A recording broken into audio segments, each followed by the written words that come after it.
El ritual de la Cueva de las Sombras. Todo lo que voy a contar es absolutamente real.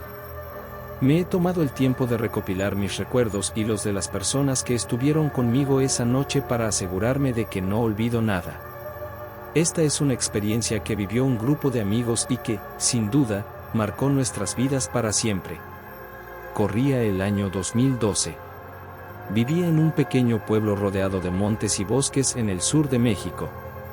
En aquel tiempo, solía pasar los fines de semana con un grupo de amigos que compartíamos un gusto peculiar, explorar lugares olvidados y llenos de misterio. Éramos 5, Laura, David, Ana, Ricardo y yo. Una tarde, durante una charla casual en la plaza del pueblo, alguien mencionó la Cueva de las Sombras. Era un lugar que, según las historias locales, había sido usado durante generaciones por personas que practicaban brujería. La cueva estaba en una zona remota del bosque y no era fácil de encontrar. La leyenda decía que, en ciertas noches, se podían escuchar cantos y ver luces extrañas provenir de su interior. Aunque la idea nos fascinó, también sentimos un profundo respeto y algo de temor.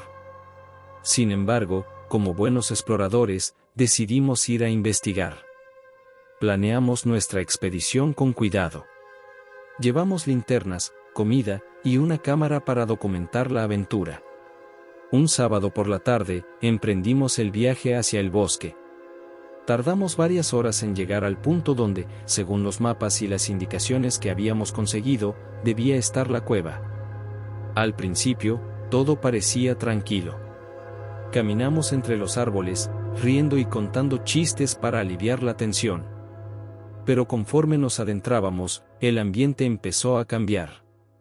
El aire se volvió más denso y el sonido de los insectos y los pájaros desapareció por completo. Era como si el bosque estuviera conteniendo la respiración. Cuando por fin encontramos la entrada de la cueva, el sol ya había comenzado a ponerse. La abertura era pequeña, apenas lo suficiente para que una persona pudiera pasar agachada, y estaba rodeada de piedras cubiertas de musgo. Alrededor había restos de velas derretidas y pequeñas figuras hechas con ramas y hojas. Al entrar, lo primero que nos golpeó fue el frío. A pesar de que afuera la temperatura era agradable, dentro de la cueva sentíamos como si el ambiente estuviera cargado de algo inexplicable. Avanzamos con las linternas iluminando las paredes, que estaban cubiertas de inscripciones y dibujos que no entendíamos. Había cruces invertidas, círculos con símbolos extraños, y algo que parecía un lenguaje antiguo.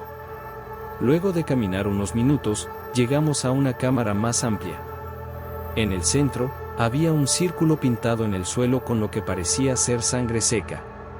Dentro del círculo, había huesos de animales y plumas negras. Aunque todo esto era aterrador, lo más inquietante fue la sensación de que alguien o algo nos estaba observando. Laura fue la primera en mencionarlo: siento como si hubiésemos despertado algo. Nadie se rió. De repente, escuchamos un ruido. Era un susurro, como si muchas voces estuvieran hablando al mismo tiempo. Apagamos las linternas para intentar identificar de dónde venía, pero el sonido parecía rodearnos. Entonces, una luz tenue apareció al fondo de la cueva. Era una llama pequeña, como la de una vela, que se movía lentamente hacia nosotros. David, que era el más escéptico del grupo, decidió acercarse. Nosotros lo seguimos a una distancia prudente. Al llegar, vimos que era una vela negra encendida sobre un altar improvisado. Había más huesos, frascos llenos de líquidos extraños, y una fotografía de una mujer mayor con los ojos tachados. Esto ya no me gusta, dijo Ricardo, y todos estuvimos de acuerdo. Cuando nos dimos la vuelta para regresar, escuchamos un grito desgarrador. Era Ana. Estaba parada frente al altar, paralizada, con los ojos fijos en algo que no podíamos ver. Nos acercamos rápidamente y la sacudimos, pero no respondía. Sus labios murmuraban algo en un idioma que ninguno de nosotros conocía. Finalmente, reaccionó y empezó a llorar, diciendo que había visto una figura oscura que se movía rápidamente entre las sombras. Salimos de la cueva lo más rápido que pudimos, pero el bosque ya no era el mismo. Los árboles parecían moverse, y las sombras nos seguían. Cuando llegamos al punto donde habíamos dejado el coche, encontramos las puertas abiertas y los asientos llenos de tierra, como si alguien hubiera estado dentro. El regreso al pueblo fue silencioso. Nadie quería hablar de lo que habíamos visto. Esa noche, cada uno tuvo pesadillas. Sueños en los que aparecía la misma figura oscura con ojos brillantes que Ana había descrito. En los días siguientes, cosas extrañas comenzaron a suceder. Las luces de nuestras casas parpadeaban sin razón, escuchábamos pasos en los pasillos y encontramos marcas en las paredes similares a las de la cueva. Decidimos contarle nuestra experiencia a un anciano del pueblo conocido por sus conocimientos sobre lo sobrenatural. Nos dijo que habíamos cometido un grave error al entrar en ese lugar y que habíamos perturbado algo que no entendíamos. Según él, el ritual de la Cueva de las Sombras era una práctica antigua para invocar entidades oscuras, y el altar que encontramos era una señal de que alguien había estado practicándolo recientemente. Nos recomendó hacer una limpieza espiritual y evitar volver al bosque. Siguiendo su consejo, llevamos a cabo el ritual, pero la sensación de ser observados nunca desapareció del todo. Aunque seguimos con nuestras vidas, esa experiencia nos cambió para siempre. Y aunque hemos intentado olvidarla, los 5 sabemos que lo que vimos y sentimos en esa cueva fue real. Esa noche aprendimos que hay cosas que es mejor no buscar y lugares que nunca deberían ser visitados. Meses después, Laura empezó a experimentar episodios de sonambulismo. Solía despertarse en medio de la noche frente a su ventana, murmurando las mismas palabras que Ana había pronunciado en la cueva. Ana, por su parte, comenzó a tener extraños ataques de ansiedad cada vez que estaba sola, como si alguien la estuviera mirando constantemente.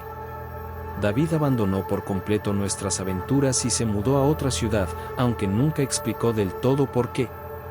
Ricardo y yo intentamos mantenernos en contacto, pero nuestra amistad nunca fue la misma. Pasaron años antes de que me animara a escribir esta historia. Cada vez que intentaba plasmarla en palabras, algo me detenía, el miedo a revivir esos momentos o, quizá, el temor a invocar algo que nunca debimos haber despertado. Ahora, al poner esto por escrito, espero que sirva como advertencia. Si alguna vez escuchas historias sobre lugares prohibidos o malditos, piénsalo 2 veces antes de explorar. Hay misterios que es mejor dejar enterrados. Y si alguna vez decides ignorar esta advertencia, recuerda, siempre hay un precio que pagar por jugar con lo que no conoces, no todos los misterios están hechos para ser resueltos. A veces, lo más sabio es respetar lo desconocido y mantenerse lejos de lo que no podemos entender.